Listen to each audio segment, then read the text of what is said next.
Today on UinFO News, we'll cover a new website recently launched by the U.S. Department of Defense, which is intended to provide the public with access to declassified information about UAPs, or unidentified aerial phenomena. This is UinFO News. The age of disclosure is here. This is UinFO News, keeping you informed. Welcome to UinFO News, your source for all the latest UFO and UAP information. I'm your host, Tony Shara. Thanks for being with us. Let's get started.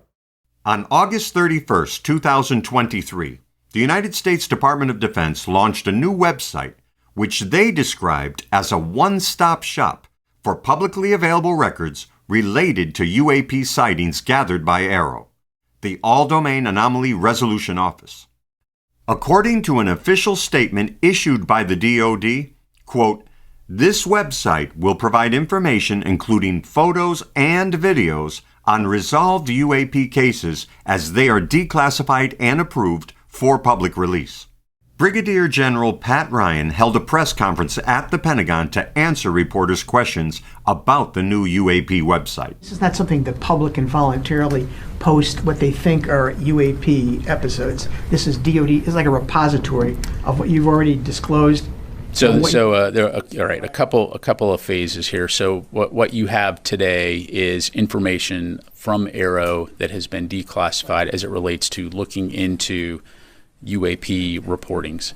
The website, which is still under construction, currently features a selection of unresolved UAP sighting videos, including one from 2021, which was captured by the pilot of a U.S. Navy fighter jet and depicts what appears to be a circular craft flying by the jet at high speed.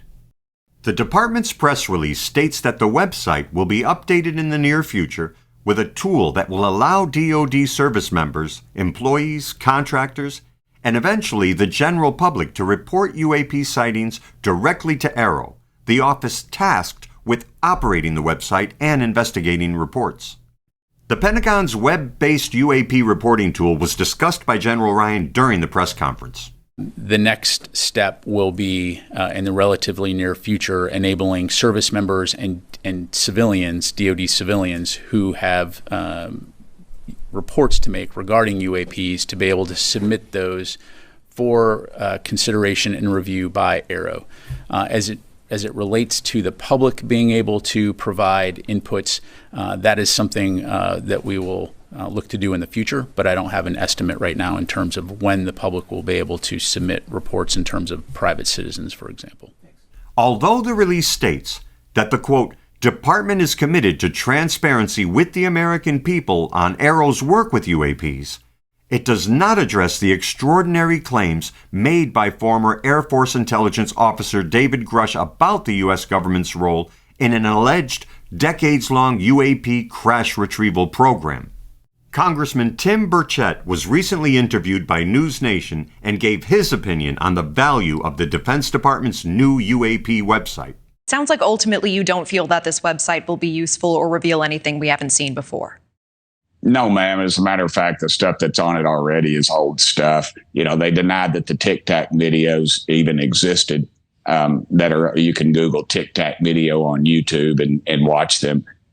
They denied they even existed, and then they were leaked, and they said they were fakes. And then they had the audio of the pilots, and they turned out to be some of the best pilots in the world. And they were forced to have to come forward with that, saying then. So I don't trust them as far as I can throw them. I've said before, I think the Pentagon is mostly a bunch of war pimps. All they're doing is selling war, and we just roll out the cash for them. And it's unfortunate. I want to pick up on what you said about transparency a moment ago, because since these hearings, you've been saying, just bring me transparency. So what do you think the important next step is? What concrete step do you want to see? I would like to see the files released to the American public. On the next episode of UinFO News, we'll report on a recent interview that UFO whistleblower David Grush and his attorney Charles McCullough gave to BBC Radio 4. During the interview, Grush claimed that the secrecy surrounding the UAP retrieval program originated from the Manhattan Project and the potential for military weapons development from recovered materials. That does it for this episode of UinFO News. I want to thank you for being here as we cover the latest UFO and UAP developments. Remember to share, like, and subscribe. Hit the bell icon to be notified of new episodes.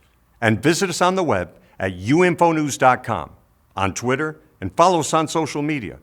I'm Tony Shara, and this is UinFO News, keeping you informed.